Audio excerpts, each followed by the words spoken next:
Hello Mzansi, welcome back to yet another video. EFF MP Naledi Chirwa criticizes President Cyril Ramaphosa for his unfulfilled promises regarding job creation.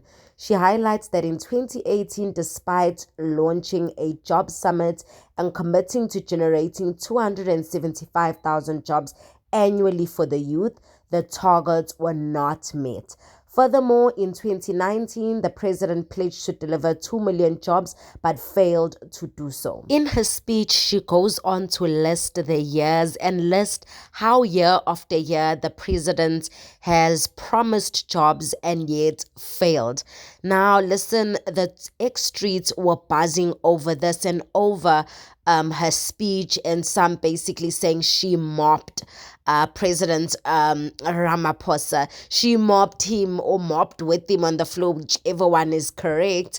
But yeah, people were just saying, you know what? Did she lie?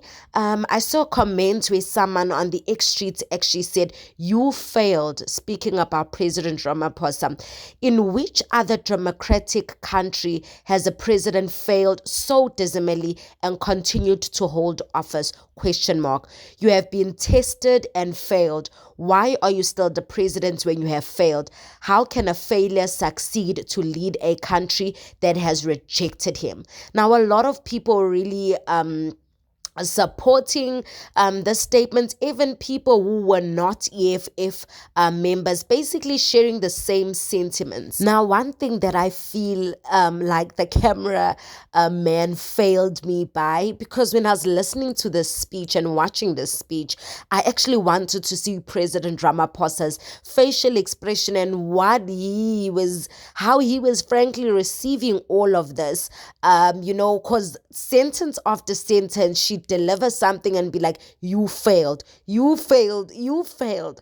Basically saying he's a failure and a liar. So cameraman, I feel like cameraman, come on. You could have put the camera on the president's face so we could see.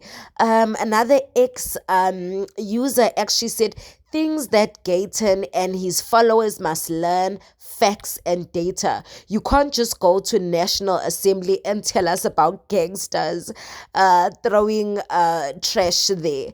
And I laughed at this because I'm like, of course, Minister Gayton was going to catch strays for this, because people are like, listen, we need facts and we need data. Stop trying to tell us about gangsters and all of that. And lastly, another thing that came out of Naledi's speech, a lot of people bring up the fact that she's Malawian, and why should she even be, talking on South African matters when she's not South African. Someone said, I am sure the people of Malawi would appreciate Naledi Chirwa's theatrics.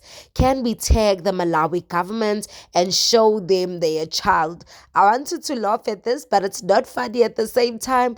But I'm like, yeah, a lot of people are like, listen, we're not going to allow someone who's not South African to come and tell us stuff. And people, quite frankly, bringing her nationality or where she's from into question. And I personally think, our people are entitled to their own opinions, but at times I feel like we need to be able to differentiate, or to be able to listen to a person's speech and rate that speech on what they're saying outside of the fact of whether they're South African or not, and then come back to that. So I think the speech on its own is like what a lot of people agree on, which is something I agree on as well. And then when it comes to where she's from, that's a different story altogether. Or maybe it really isn't a different story. You guys tell me, you guys educate me and school me a little on this one. Anyway, tell me what you think about this. Please do make sure you like the video. Please do subscribe. It is absolutely for free of charge,